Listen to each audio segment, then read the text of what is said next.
What isn't being talked about that should be talked about is the cultural business philosophies associated with sustainability.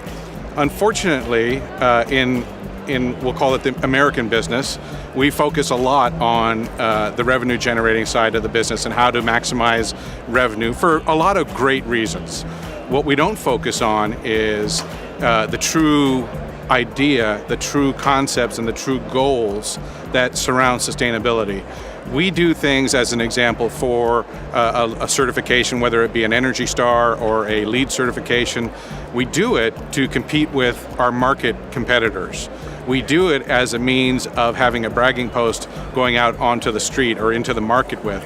We don't do it, and this is my opinion, it's one person's opinion, we don't do it for the right reason. We don't do it because we should be good citizens of the globe.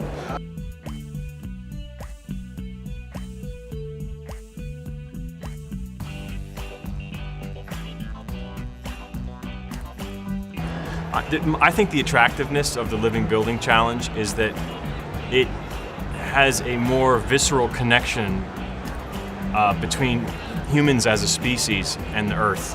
So it's a bit of a throwback to how many of us got involved in the green building movement to begin with.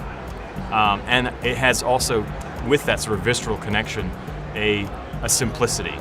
We need those Living Building Challenge projects to continue to inspire us and to be models of how technology needs to evolve.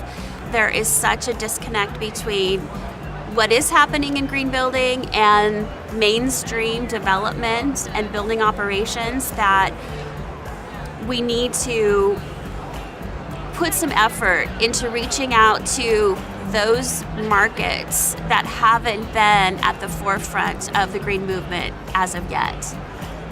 I think its place right now is very important in the sense that it is seen as a cutting edge metric.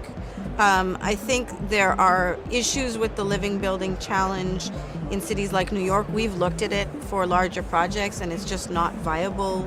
Some of the imperatives just don't work in the existing urban context of New York. So I think there needs to be a certain openness to some regional adaptation. I don't think it has the same role as LEED, but it's sort of it will drive market transformation in terms of materials and in terms of water legislation and those types of things. And so its role is very important, and I think it should remain somewhat exclusive.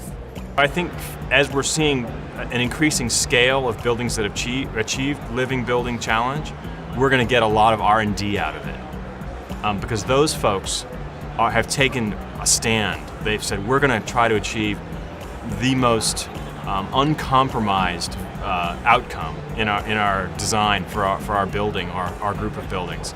And it takes a very special set of circumstances to be able to make that stand. You have to have the right group of folks, shared goals, you need some funding. So that's a very small thing. But as an R&D database for the rest of us working with a lot of other parameters, particularly money, it's fantastic because they're showing us ways to do things.